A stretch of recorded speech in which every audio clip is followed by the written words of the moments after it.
Mateus, capítulo 9.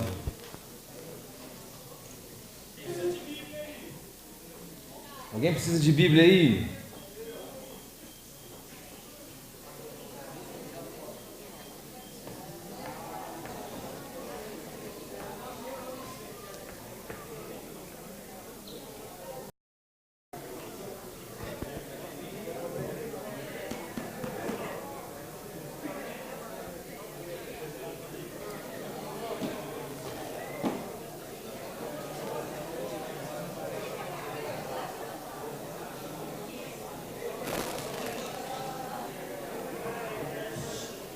Mateus capítulo 9, versículo 10.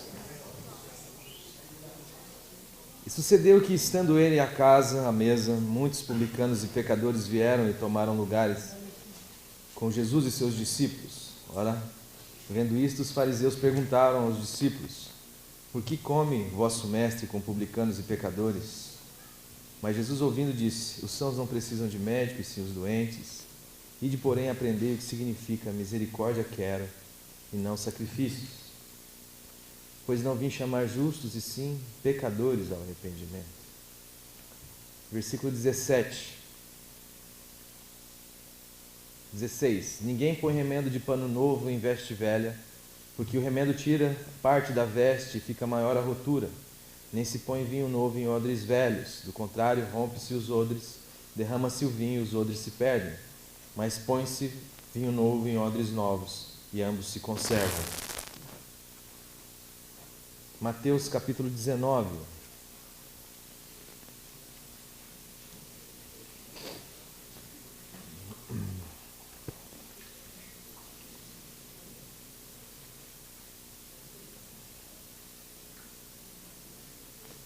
Eis que alguém, versículo 16, Mateus 19, 16. Eis que alguém, aproximando-se, lhe perguntou: Mestre, que farei eu de bom para alcançar a vida eterna? Respondeu-lhe Jesus: por que me perguntas acerca do que é bom? Ou por que me chamas bom? Bom só existe um. Se queres, porém, entrar na vida, guarda os mandamentos. E ele lhe perguntou: quais? Respondeu Jesus: não matarás, não adulterarás, não furtarás, não dirás falso testemunho. Honra o teu pai e a tua mãe, e ao teu próximo como a ti mesmo. Replicou-lhe o jovem: tudo isso tenho observado. Que me falta ainda?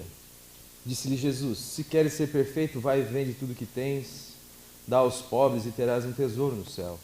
Depois vem e me segue.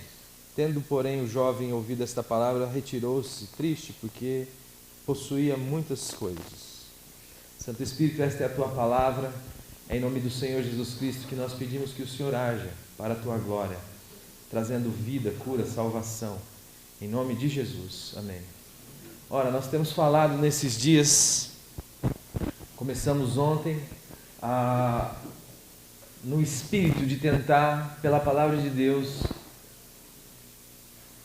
verificar aonde está sustentada a nossa vida e a nossa relação ou pseudo-relação com Deus, se é que a temos. E como isto acontece, se a relação nossa com Deus está pautada em Deus, ou se ela está pautada em uma construção ou uma ideia acerca de Deus, formada ao longo do tempo, formada ao longo dos anos da história, pela percepção de homens, ou pelo interesse dos homens, ou por aquilo que a cultura veio nos ensinar o que é Deus. E nós vemos então Jesus chegar dentro de um contexto, e quando ele se apresenta mostrando o que Deus é, em carne e osso, Jesus vai dizer aos seus discípulos, quando é questionado acerca do Pai: mostra-nos o Pai, isso nos basta. E ele fala assim: como assim mostra-nos o Pai? Quem vê a mim, vê ao Pai. Quem me vê, vê ao Pai. E Jesus então é aquele que vem revelar Deus, Jesus é aquele que vem mostrar Deus, mas quando Jesus revela esse Deus e mostra esse Deus, este Deus não bate, não coaduna, não combina, não dá certo com toda a expectativa criada acerca de Deus. E da mesma forma com que isso acontecia naquela época, hoje também nós estamos suscetíveis às mesmas questões. Muitas vezes o Deus com o qual nós nos relacionamos ou do qual nós evitamos nos relacionar não tem referência no Deus e Pai de nosso Senhor Jesus Cristo. Não tem referência naquele Deus que Jesus veio mostrar, que Jesus viveu, que Jesus revelou, que Jesus pôde dizer: olha para mim que você enxerga Ele. A gente está numa caminhada e precisa entender, porque toda esta outra perspectiva de Deus faz muito sentido para nós. Porque nós somos criados e educados num sistema anti-graça e anticristo, anti-Deus, que é o sistema do desempenho, o sistema do mérito, o sistema das barganhas, o sistema das trocas. Você só vale aquilo que você faz ou pode fazer ou tem. Você não tem valor pelo que você é. Você tem valor se você puder contribuir alguma coisa com o meu interesse. E isso nós transferimos para Deus, de modo que Deus se transforma num grande comerciante de benesses, aonde se eu consigo satisfazer as suas exigências, Ele então me abençoa. Mas se eu de alguma maneira firo a sua vontade, ou se eu não consigo satisfazer a vontade desse Deus exigente, Ele então irá me amaldiçoar, Ele irá me castigar. Em tese, esta é a dinâmica de todas as religiões. E Jesus está sendo questionado porque Ele está comendo e bebendo com gente que não tem nada a oferecer a Deus, senão os seus pecados, senão a sua condição exposta, nua e crua de que se é um pecador. Então esta questão é posta também de uma maneira religiosa. Por que esses caras estão comendo e bebendo com gente que não vale nada? Ou uma outra perspectiva que também tem a ver com a religião, onde nós fazemos dos ritos moedas de barganha com esta divindade. E neste caso entra o jejum. Por que jejuamos nós e os discípulos dos fariseus muitas vezes, e os teus discípulos não jejuam? Preste atenção, existe um modelo já estabelecido de um Deus que gosta que você passe fome. A ideia está no sofrimento, no sacrifício, num Deus sádico. Eu estava conversando com um jovem, e esse jovem chegou para mim e falou assim: pastor, eu estou fazendo jejum, o que você acha do jejum? Eu falei assim, bom, a primeira coisa que eu falo para você do jejum é que se você estiver fazendo jejum, não fale para ninguém.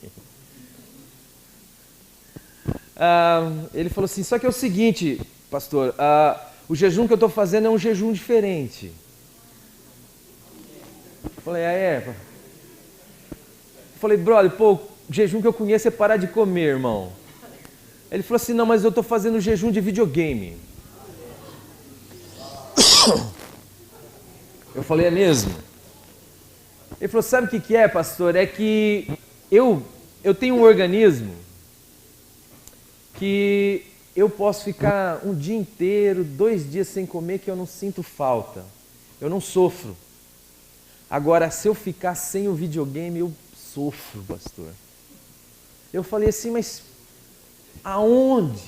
Onde você aprendeu que Deus está interessado no seu sofrimento, infeliz? Preste atenção, meus amados.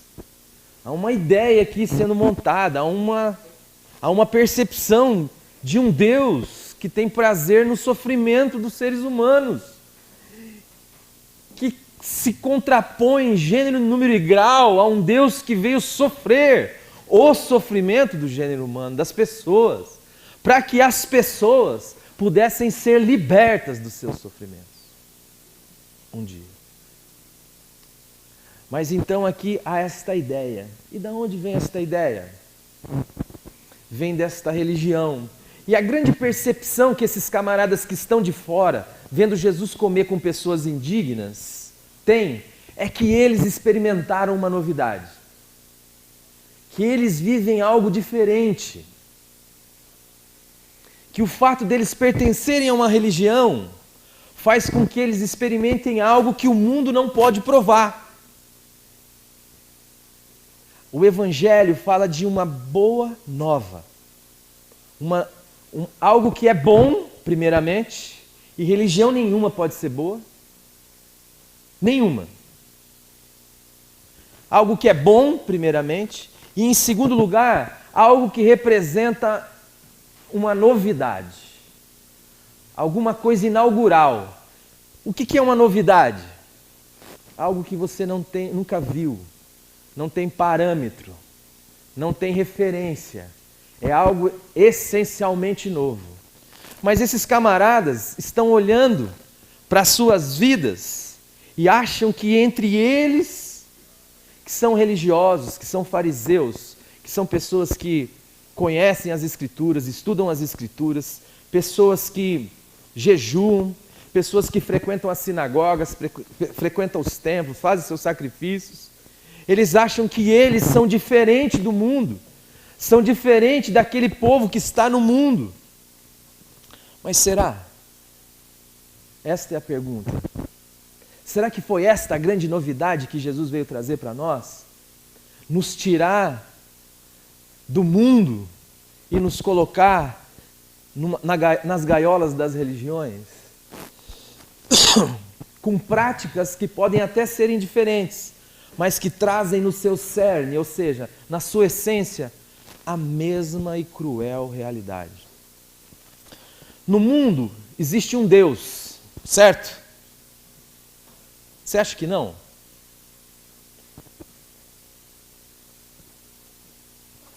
Você acha que no mundo não existe um Deus? Existe um Deus. Jesus deu um nome para ele. O nome dele é Mamon.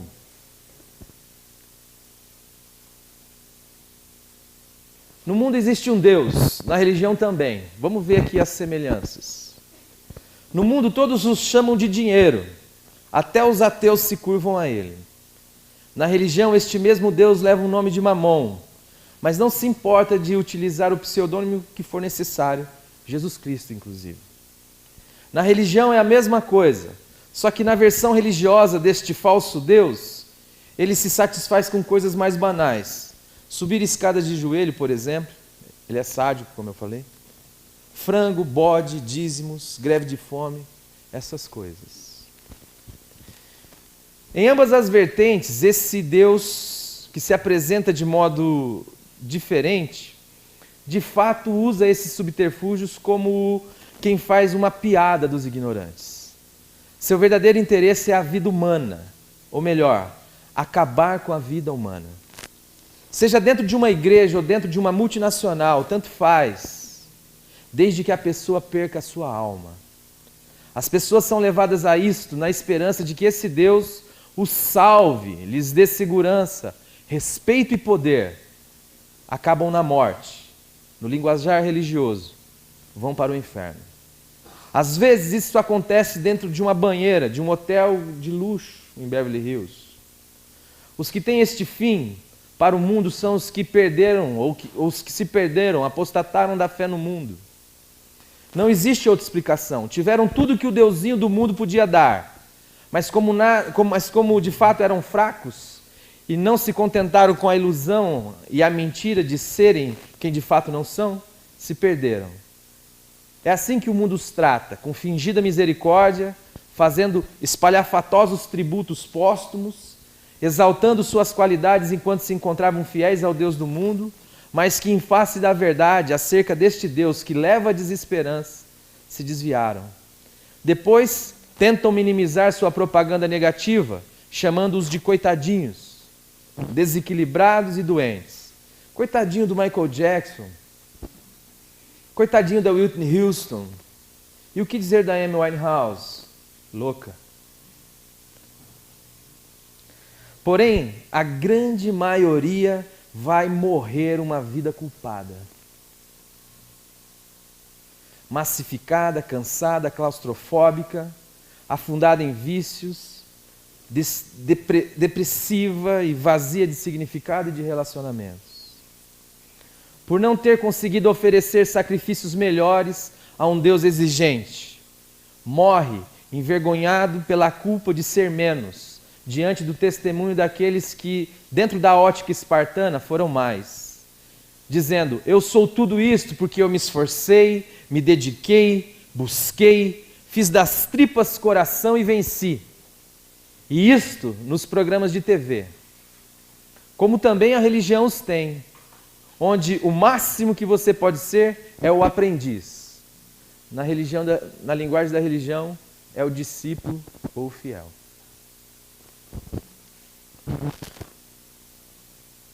Algum desavisado pode achar que os religiosos estão imitando o mundo.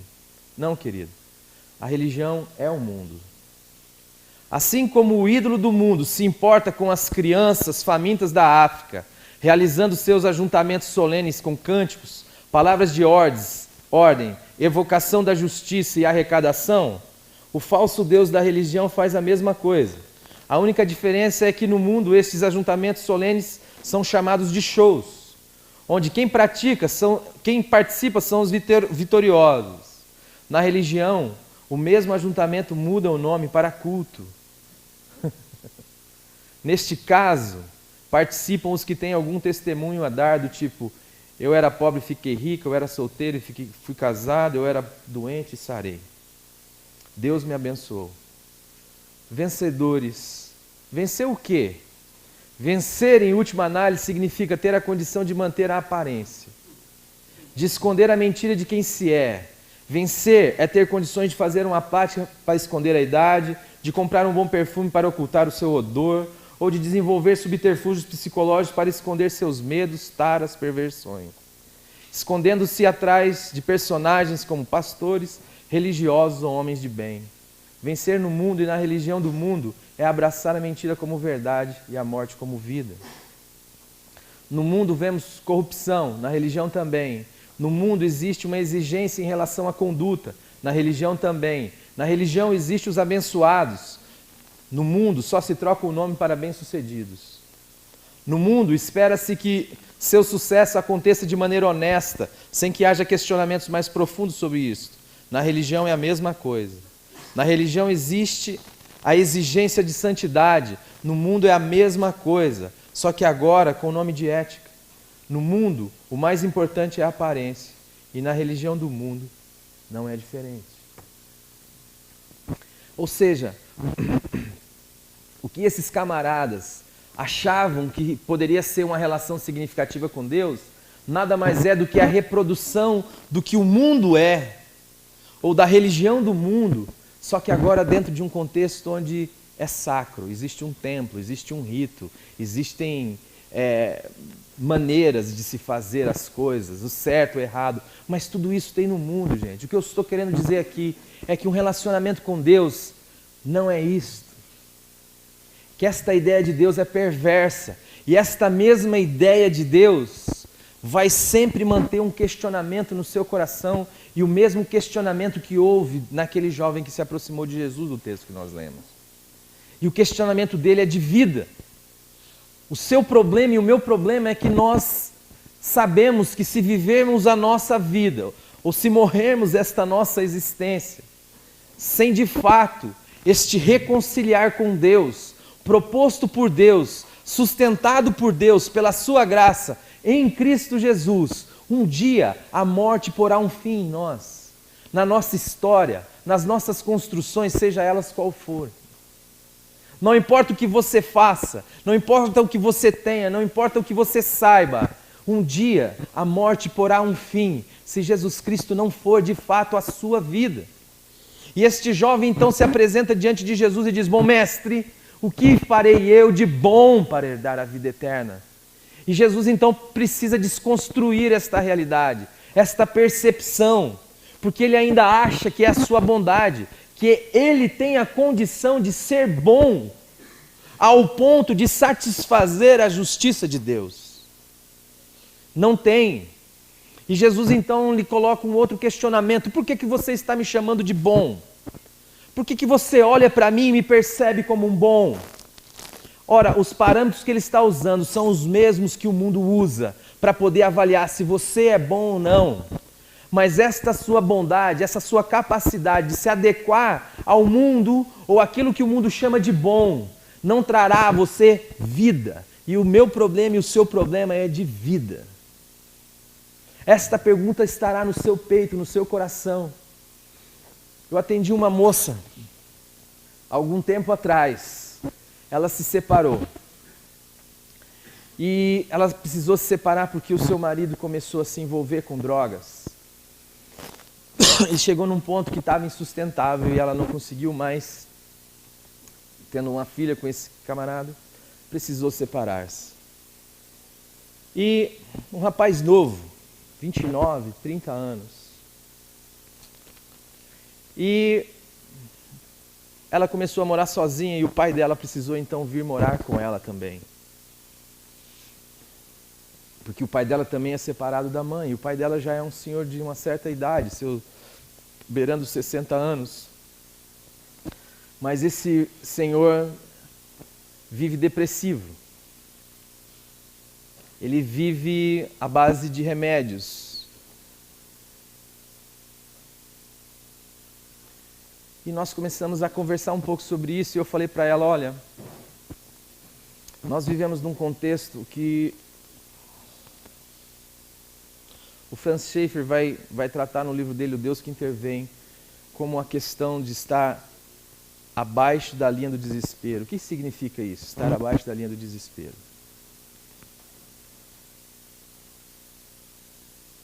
É você estar num lugar onde Deus não existe, em última análise. Ou quando o que existe é esse Deus exigente da religião que reproduz o mesmo peso que o mundo coloca nas suas costas e mantém a mesma dessignificação de tudo que você faz. Ou seja, não tem sentido para a vida. Este moço chegou num ponto da vida dele que ele precisava de algo que comunicasse para ele assim, ó, vale a pena viver, eu preciso ter alguma alegria. Eu não estou aguentando esta pressão que você sofre, que eu sofro, de cada olhar das pessoas do mundo para você, e também do Deus da religião do mundo, que olha para você de forma exigente, e você sente sempre aquele sentimento de inadequação, eu nunca estou bom, eu nunca estou adequado na presença desse Deus ou na presença das pessoas. Eu sempre tenho que ver se a marca de roupa que eu estou usando é adequada para este local, para o ambiente que eu estou, se a meu tipo de falar condiz. Eu sempre tenho coisas das quais eu preciso me envergonhar. E diante desse Deus eu também nunca consigo satisfazê-lo, porque por mais que eu faça, Ele sempre está um passo além de mim. Ele sempre está exigindo algo a mais de mim, de modo que eu estou o tempo inteiro chupando ar. Até que chega uma hora, meu irmão, que se você parar mesmo, presta atenção, por que a pessoa vai para as drogas, por exemplo? Se não o desejo de algo que comunique alegria no seu coração. Todo mundo sabe que essa desgraça mata. Por que se vai para isso? De maneira lógica, ninguém vai cheirar crack, fumar crack, sei lá. Porque sabe que aquilo definha, adoece, mata. Mas é o desespero de uma vida pressionada aonde não há Deus. E aonde não há Deus, há desesperança. A única questão aqui é que um foi para uma droga ilícita, mas o pai, porque não conseguiu ser gente do ponto de vista que o mundo diz que é ser gente, ou seja, ter coisas,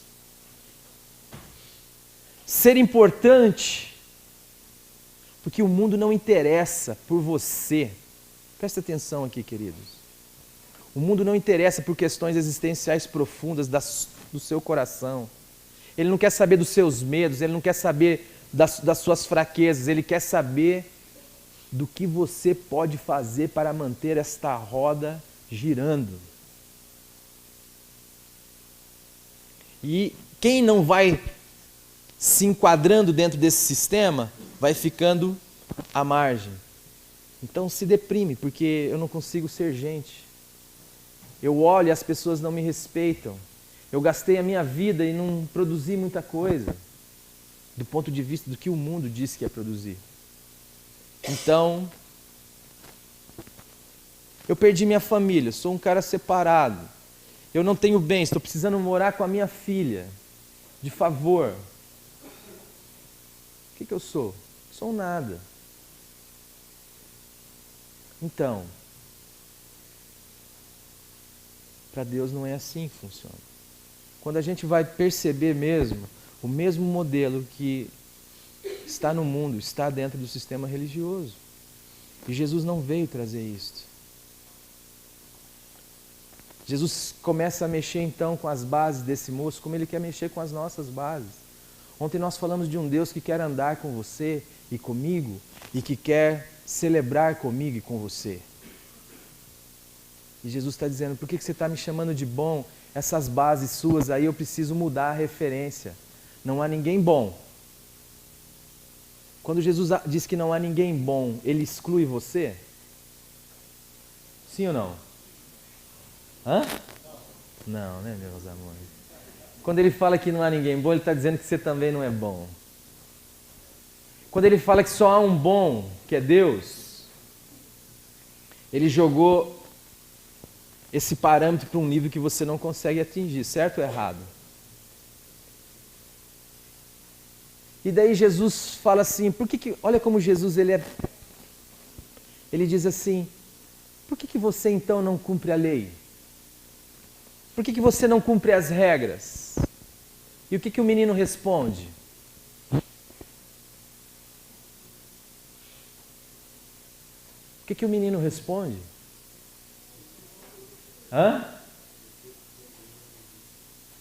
Tenho feito, talvez você também tenha feito tudo isso. Desde a sua meninice. Se bem que vocês têm uma carinha de menino. Talvez você tenha feito tudo para acertar.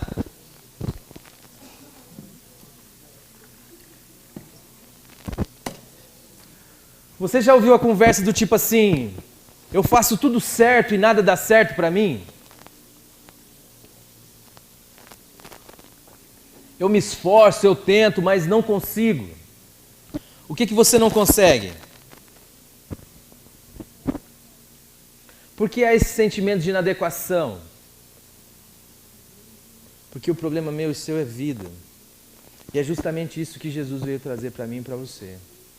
Se você e eu não nos apercebermos disso, nós vamos viver uma vida, tanto faz uma vida no mundo, tanto faz se você é ateu, ou tanto faz se você é um religioso carola. É a mesma coisa. Tanto faz se você quer... Por isso que Paulo vai dizer que se Cristo não ressuscitou, vamos comer e vamos beber, porque amanhã a gente vai morrer. Não tem diferença entre alguém bem comportado e alguém louco preso na cadeia. A única diferença que tem é para você. É lógico que este ambiente das conformações sociais, da moral, traz algum benefício. Você vai evitar um monte de dor de cabeça para você. Só que você, meu amado, é um ser que transcende toda esta realidade. Você é gente. Você foi criado para ser filho e filha de Deus. Não foi criado para ser um bom cidadão. Você não foi criado para dar respostas boas, para dizer sim, senhor e não senhora. Simplesmente. Você foi criado para ser um com Deus, para ter vida e vida em abundância, para ter significado eterno. Você foi criado para ser filho e filha de Deus. Dá para entender a diferença, não? É por isso que a Bíblia vai dizer que há uma necessidade de nascer de novo. A única maneira que se explica esta novidade que Jesus veio inaugurar é uma experiência que a Bíblia vai chamar de novo nascimento. E novo nascimento não tem a ver com saber a doutrina do novo nascimento, tem a ver com o fato de que se em você há descanso, há vida, há um novo olhar, há uma capacidade de enxergar e ver o reino de Deus à sua volta. Mesmo no meio desta confusão toda, deste mundo todo, se você consegue olhar e mesmo em meio ao sofrimento, às dificuldades, às alegrias, aos medos, você consegue perceber que há um Pai, um Deus que ama você e que está no controle. E que tem um caráter que é um caráter de amor e que jamais te abandonará. Que ainda que você não consiga se ver como perfeito, porque de fato você não é. Contudo, você não está sustentado na sua perfeição e na sua capacidade de satisfazer as exigências desse mundo e nem deste pseudo-Deus, porque Ele veio te dar o que você não tem. Ele veio oferecer a você o que você não consegue ter. Ele veio te dar de graça aquilo que você não pode ser. Ele veio fazer de você uma nova pessoa, uma nova criatura. É isso que Deus quer fazer comigo e com você. Deus quer te dar um novo coração. Deus quer restaurar a comunhão sua com Ele. E isto não tem nada, absolutamente nada. Este modelo adoecedor, maligno, perverso, do mundo e da religião, de um mundo que a Bíblia vai dizer que jaz no maligno, que é governada pelo maligno, porque mantém a escravidão do desempenho, mantém a escravidão onde alguns são mais, outros são menos, e onde você precisa o tempo inteiro estar sustentando uma realidade de mentira, porque de fato você não é tudo aquilo que você gostaria de ser, ou que as pessoas gostariam que você fosse, mas você precisa ser aquilo. Caso contrário, você não será aceito. Porque no mundo não há amor, e no reino de Deus, Deus é amor. No amor não há medo. Antes, o perfeito amor lança fora todo medo. No amor não há escravidão. No amor há liberdade. Onde o Espírito do Senhor está, aí há liberdade. Mas quantas vezes na minha, na sua cabeça ou na cabeça dos seus amigos, converter-se a Deus significa estar privado, estar preso, impossibilitado de fazer, de ser, de estar em algum lugar, de fazer alguma coisa. Enquanto Jesus está dizendo, se eu te libertar, meu camarada, verdadeiramente você será livre. Só que você será livre para ser o que sempre Deus sonhou que você fosse. Um ser humano de verdade. Restaurar a sua dignidade. A sua capacidade de não ficar escravizado, antes de qualquer coisa, a você mesmo. Aos seus desejos egoístas e esta natureza egoísta que entrou em mim lá no Éden. Que me faz odiar, que me faz matar, que me faz roubar, mas te dar uma liberdade de viver com Deus, na dependência de Deus, pela graça de Deus e pelo amor de Deus, tudo aquilo que Deus te criou para ser. Evangelho é bom, Evangelho é novo. Cristo quer libertar a mim e a você. Eu não sei qual que é a percepção que você tem de Deus. Eu sei que eu estou há 15 anos na caminhada cristã. 15 anos nessa caminhada. E ano após ano, dia após dia, Deus está me desconstruindo de todo este lixo que foi colocado na minha mente e no meu coração acerca do que Deus é, do que Deus pensa e de como Deus age.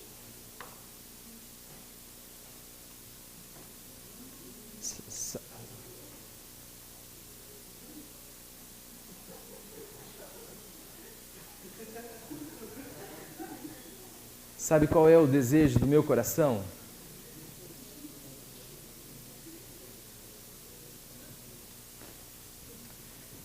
Eu estava falando numa roda e alguém disse assim: o pastor fulano de tal disse que você não pode pregar liberdade e nem graça aos jovens. Porque se você fizer isto, você estará promovendo uma desordem.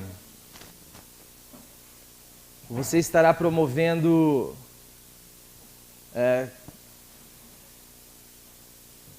a ideia é o seguinte: se prendendo, se segurando, se cerceando, eles já fazem o que fazem. Imagine se você falar de graça, falar que Deus ama de graça. Bom, eles vão tocar o terror.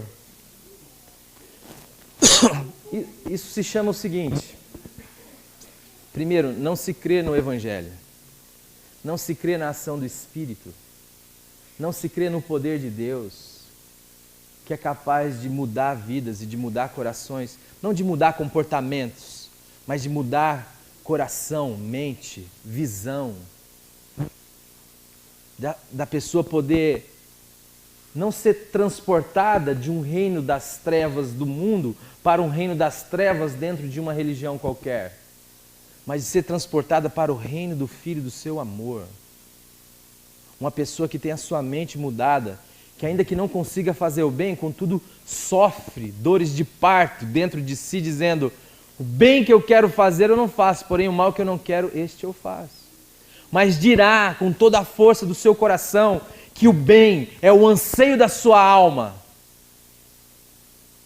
porque o seu coração foi trocado e não se contenta mais com o mal, ainda que muitas vezes não consiga realizar o bendito do bem.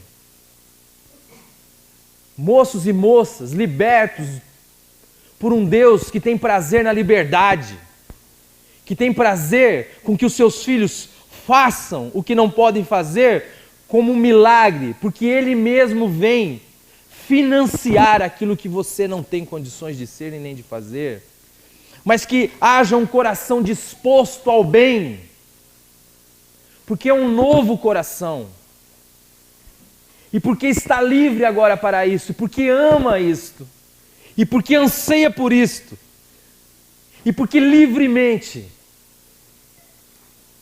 fala: Senhor, opera o bem na minha vida. Não porque há um medo, não porque há uma obrigação, não porque há um biscoitinho de cão no final, quando você consegue rolar ou fingir-se de morto. Não como quem busca um prêmio de Deus, mas como quem se acha em Deus. Como quem não tem uma existência fora de Deus. Como alguém que encontrou a sua identidade em Deus. E um Deus que ama, um Deus que é amor, um Deus que é verdadeiro, um Deus que é libertador. Que não tem interesse em que você faça nada, nem seja nada, desde que isso seja por obrigação ou por medo. Porque Ele veio te libertar de todo medo, Ele veio falar: filho, olha o que eu fiz por você, por amor. Confia no meu caráter. Não troque esta liberdade que o Evangelho veio te dar, te trazer, te fazer, por nenhuma outra coisa.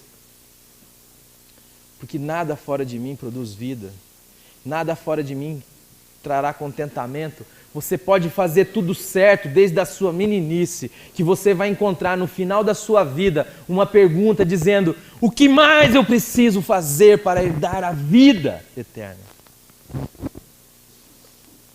E você vai descobrir que não é o que você faz ou o que você deixa de fazer, é o que Deus fez em mim e em você. E se você encontrar isso, maravilha, mas muita gente não encontra isso. Há uma diferença,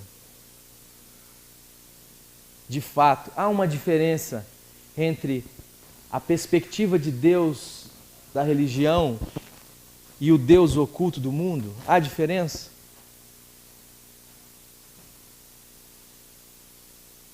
É a mesma coisa. Só os símbolos, as nomenclaturas, os ícones, os rituais é que são trocados. Via de regra, é a mesma coisa. Jesus Cristo não é uma religião. Jesus Cristo é uma pessoa. E é desta pessoa que nós queremos te falar nesses dias. Jesus Cristo não quer fazer de você uma mentira. Jesus Cristo quer que você encontre liberdade, amor e aceitação para ser quem de fato você é diante dele, sustentado em uma coisa só, no sacrifício de Jesus Cristo, no sangue de Jesus Cristo, que foi vertido por mim e por você na cruz do Calvário. E você poder dar uma resposta livre a isso.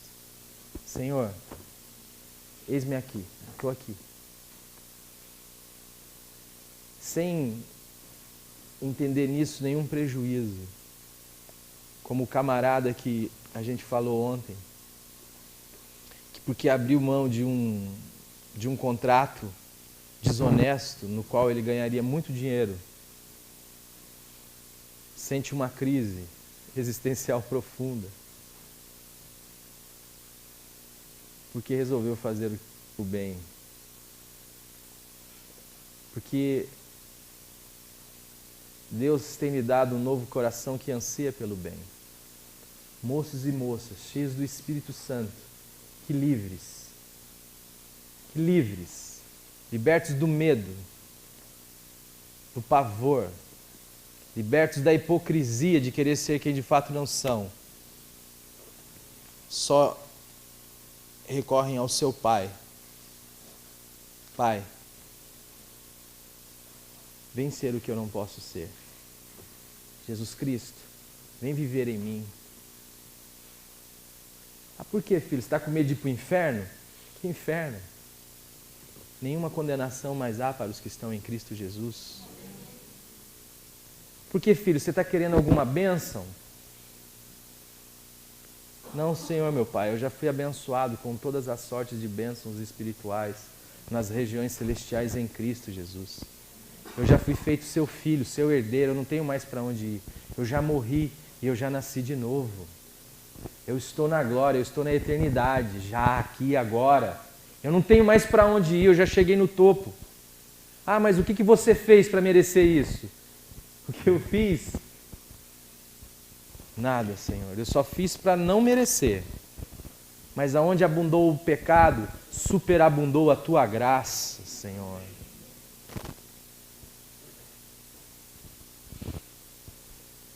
Ah, então por isso, então você vai pecar à vontade, já que eu sou tão bonzinho assim? Pai, eu sei que às vezes eu não consigo fazer o bem, mas Pai, depois que o Senhor veio ser a minha vida, eu anseio veementemente por este troço. Eu anseio com todas as veras do meu coração por fazer o bem. Mas quando eu tento fazer no meu braço, o Senhor me permite quebrar a cara e eu vejo que não consigo.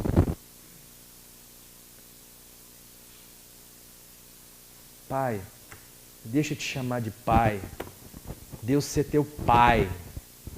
Pai. Não ser Deus distante, simplesmente. Mas se entender como um filho e uma filha de Deus. Jovens, anunciadores de um Deus que ama desesperadamente. Jovens que vivem as suas vidas tocando em pessoas que a religião diz que você não deve tocar. Estando em lugares que a religião diz que você não deve ir e fazendo coisas que a religião diz que você não deve fazer, mas vivendo dia após dia para a glória de Deus, quer comendo, quer bebendo ou quer fazendo outra coisa qualquer.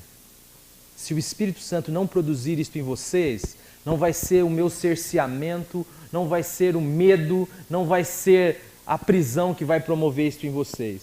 Ou Deus faz isto em vocês e em mim, ou Deus não faz, ou ninguém mais vai fazer. Ou Cristo ressuscitou, ou vamos comer e vamos beber porque amanhã a gente vai morrer. É assim que é. Mas Deus ressuscitou, meus amados. Não vale a pena servir ao ídolo do mundo. Seja do ponto de vista da religião ou do ponto de vista secular, as duas coisas são exatamente a mesma coisa.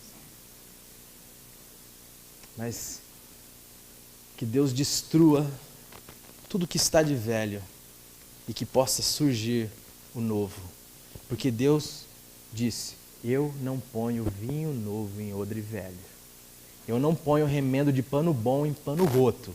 Eu mato, eu destruo, eu acabo com o velho e eu faço nova todas as coisas. Eu não aproveito nada disso. Eu crucifico você e eu ressuscito você no terceiro dia. É assim que eu faço. Eu não faço de você um ser adestrado. Eu faço de você uma nova criatura. Alguém que é um comigo, que tem o mesmo espírito que eu, que nasceu em mim e que tem a sua identidade em mim. É isso que eu faço de você, um filho e uma filha de Deus. Liberto para fazer o que quiser, mas com um coração que anseia por tudo aquilo que é bom em Deus, não na religião. Amém? Vamos orar? Pai querido, eu quero te louvar, te bendizer, ó Pai, Esta obra é tua, Senhor, opera pela tua graça. Em nome do Senhor Jesus, em cada jovem aqui, Senhor. Na minha vida, Pai. Pai, a única coisa que eu tenho para te oferecer são os meus pecados, Senhor. Mas, Pai, a tua palavra diz que não vivo mais eu, mas que Jesus Cristo é a minha vida. E a tua palavra é verdadeira, Senhor. É o Senhor que chama a existência as coisas que não são. Faz o mesmo na vida minha, Senhor, na vida dos meus amados aqui. E nos dá a graça, Senhor, de nos amar acima de tudo. Dá-nos a graça de descobrir que o Senhor é um Deus que é Pai. Em nome de Jesus. Que o Senhor não está interessado no sofrimento humano antes. O Senhor veio compartilhar do nosso sofrimento. E o Senhor veio nos dar uma notícia de que nesse mundo a gente vai passar por aflições de fato, mas que era para a gente ter bom ânimo, porque Jesus Cristo venceu o mundo e haverá o dia, Senhor, em que o Senhor secará dos nossos olhos toda lágrima, diz a Tua palavra. E nós confiamos na Tua palavra, Senhor. Dá-nos fé para crer nisto. Em nome do Senhor Jesus. Amém. A mensagem que você acabou de assistir faz parte do Ministério de Comunicação Palavra da Cruz. Temos um grande acervo de estudos bíblicos em áudio e vídeo. Distribuímos também, gratuitamente, o jornal mensal Palavra da Cruz. Entre em contato conosco pelo fone fax 0 operadora 43 3322 3037 ou pelo e-mail com@palavradacruz.com.br. Visite-nos também pelo site www.palavradacruz.com.br. Graça e paz.